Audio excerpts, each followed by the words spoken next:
China has this massive edge on rare earth minerals and materials. I think what we may see next year is a U.S. dollar and sovereign debt crisis. Gold and silver jumping to all-time highs as escalating geopolitical tensions boost the historic rally. This sovereign debt and currency crisis will make the 2008 financial crisis look like a Sunday school picnic. What's up, guys? It's Graham here. So it's official. Starting January 1st, China will begin restricting its supply of silver to the global market. And when they control roughly 60 to 70% of global supply, that single decision is about to throw a major wrench throughout our entire economy. After all, what most people don't realize is that silver isn't just an investment. It's a critical resource used throughout cars, batteries, electronics, solar, and almost every item that we use on a day-to-day basis. Not to mention, the world is already consuming more silver than can be replaced. So with China's decision just a few days away, that price increase is expected to get a lot worse. That's why we urgently need to talk about exactly what's happening to silver, why China is cracking down, how this one metal could send the prices of everything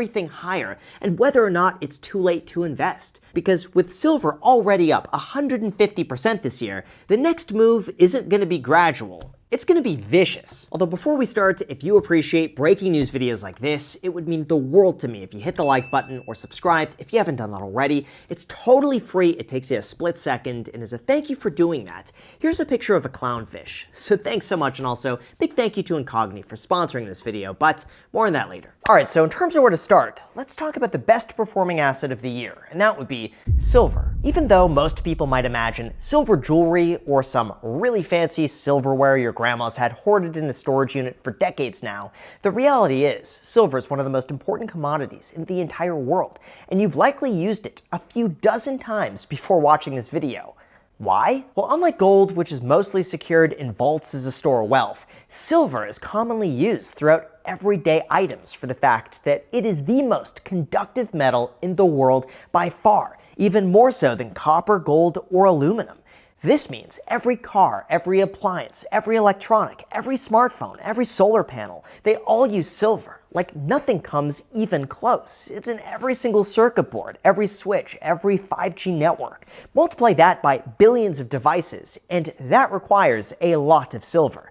And that's just the tip of the iceberg. In addition to that, there is another silver use case that a lot of people are beginning to talk about, and that would be solid-state batteries. This was quoted as the next generation of battery technology, promising faster charging, longer life, and greater safety for electric vehicles and beyond. Essentially, this technology would be able to deliver 700 miles of range on a single charge. And guess what's required to do that?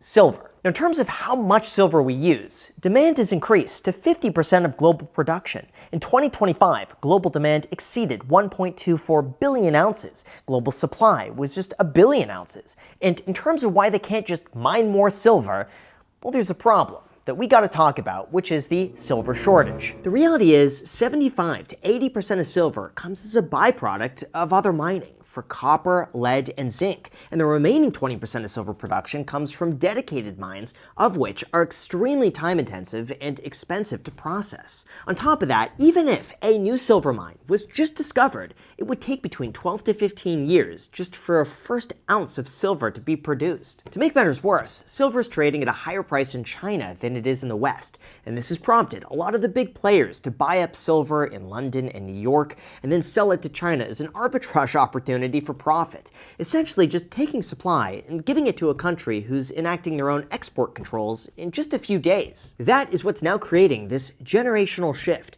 where the price impacts are going to be felt way beyond just the cost of a basic wedding ring. Especially now that silver reserves are quickly getting depleted. In fact, the silver shortage is getting so bad that some manufacturers are looking to replace silver with cheaper alternatives like copper. Electronics manufacturers will be soon forced to raise prices as their cost to make each item goes higher. And even Elon Musk warned that the situation was not good, with an estimated supply shortage of 100 to 250 million ounces. Separate from that, there have also been rumors that silver could experience its own short squeeze prices as silver ETFs create additional demand from banks who are supposed to be buying the physical metal for every share they sell. However, some estimates suggest that the paper-to-physical silver ratio is 378 to 1, meaning there is only 1 ounce of physical silver for 378 shares of the ETF, a number that would force banks to buy up whatever they could at whatever price they needed to, just because they're obligated to hold the underlying asset. I'll link to a few resources down below in the description for anyone who wants to read about this further, but all of this sets the stage for a very unique time, where silver demand is soaring, production is stalling, inventory is declining, prices are skyrocketing, and starting January 1st, it's about to get a lot worse.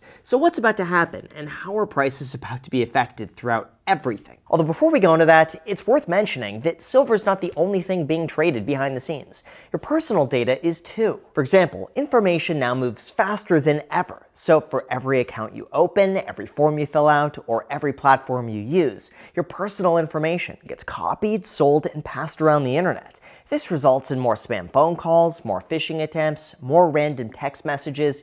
It's not an accident. These annoyances are going through the roof, and if you want to fight back, our sponsor Incogni is there to help. For those unaware, Incogni works by finding websites that buy and sell your personal data, sending out legal notices to get you removed from these databases, and then you get less of your data exposed. Or basically, instead of you reaching out to dozens of sketchy data brokers yourself, Incogni does it for you. They track who complies, and then they follow up consistently to make sure it's taken care of, especially since a lot of data brokers continue collecting your information even after they've removed it. Plus, it's really easy. All you have to do is create an account, grant them the right to work for you, and then sit back while they keep you updated every step of the way. On top of that, Incogni's Unlimited plan now lets you submit individual links for removal. Using their custom removals feature, if you Google yourself and you find your information exposed online, or your details being leaked somewhere, you could literally copy and paste that link, send it to Incogni, and their team will work to get it taken down for you. You could also submit as many of these links as you want, and they're available risk-free for 30 days, so you could get a full refund if you're not 100% satisfied. So if you're interested in having your personal data taken down, check out Incogni by going to incogni.com/Graham and use the code GRAHAM at checkout to get 60% off their annual plan. Or you could also use the link down below in the description to get started today. Thank you so much, and now let's get back to the video. Alright, so in terms of why silver is skyrocketing in value and the impact this is about to have on our entire economy, let's talk about the boogeyman of the markets, and that would be China's export control. Like I mentioned earlier, beginning January 1st, China will implement a brand new, highly restrictive export licensing regime for silver.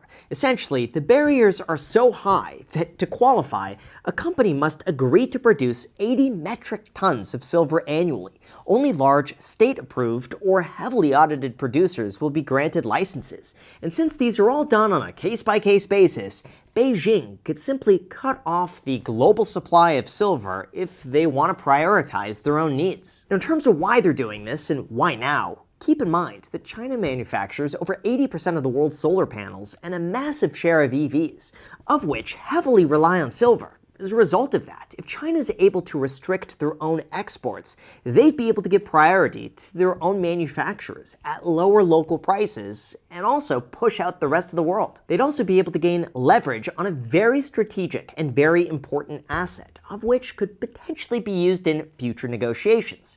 Just saying, especially when AI processing power is incredibly reliant on silver. This has resulted in traders now paying a 7% premium to buy silver today rather than wait a year for delivery. It's getting harder and harder to source, and with prices now reaching $80 an ounce, the question is quickly becoming, is now a good time to buy, and is silver a good investment? Well, quite a few investors are starting to compare the prices today with the previous run-up that occurred in 1979.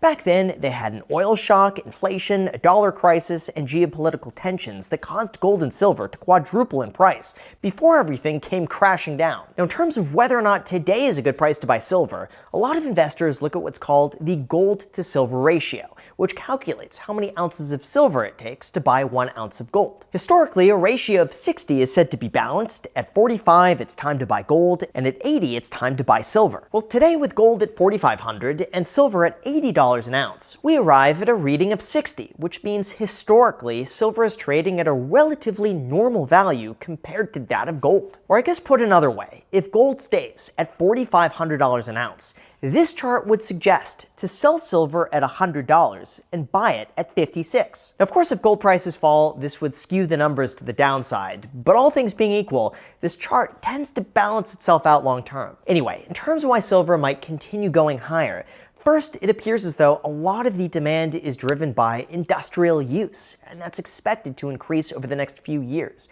Therefore, we could see a demand floor that continues to go up each and every year. Now, second, we also have supply constraints because we can't just go out and mine for more silver. So over time, we're just going to be using up more of what we already have. Yes, some mines, of course, will be working on overdrive, but for the most part, demand is expected to outstrip the supply. Finally, third, if inflation returns or the dollar continues to decline, investors could flock to precious metals like gold and silver as a way to preserve their assets. In a way, these metals are really seen as a hedge against the dollar, and that is why 57% of retail investors expect silver to trade above $100 an ounce. However, do keep in mind that just as quickly as things are going up in price, they could also fall if manufacturing demand slows down, we reach a deal with China to get some of their silver, or manufacturers find cheaper alternatives to use instead, like copper.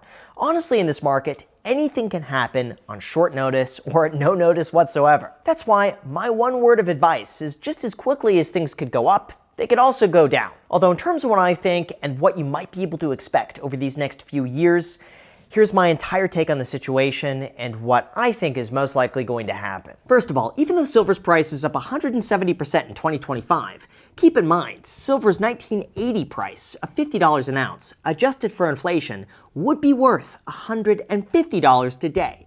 That both signals that $80 today isn't that extreme, and had you bought in 1980 for $50, you would have lost 50% of your purchasing power even after waiting 45 years. All of that is to say that, in my opinion, silver isn't and should never be your primary investment. It should really be just a small part of a balanced portfolio with other precious metals, like gold. For example, investors usually say that you buy gold for capital preservation and silver for potential capital appreciation. And if you had bought in the last year or so, congratulations, mission accomplished. Now, 2026, however, is likely going to be another story entirely. Beyond price, though, it's become extremely clear that silver's become much more than just a precious metals trade, but instead a strategic industrial bottleneck. When all of this demand is driven by electrification, EVs, AI infrastructure, and energy, that changes how prices behave over time. It just creates this new floor that's driven by actual demand and not so much hype. However, like I said earlier, if industrial demand slows down, if other alternatives improve, or any sort of geopolitical risks get thrown into the mix, then all of a sudden silver could go down just as quickly as it went up. We also have to assume that anything beyond January 1st is already priced into where it's currently trading. So unless there's new information out there, the price that we see right now is already indicative of what people expect for the future. That's why if you're looking at silver prices, the question isn't, will it be higher next month? But rather, will silver continue to be a critical part of our economy 5 to 10 years from now? If the answer to that is yes, then you better brace for a lot of volatility. And if you expect the price just to keep going higher, usually that's the moment when the markets do the exact opposite of whatever you expect. Especially by the time a dumb YouTuber like me makes a video on it. Because, I mean, let's be real, by the time I'm talking about a subject, it's usually when the market reaches like all-time FOMO level peak prices, and then things come crashing down afterwards. Just do with that information whatever you want as soon as you hit the like button and subscribe. That's all I ask for. Happy New Year, and until next time.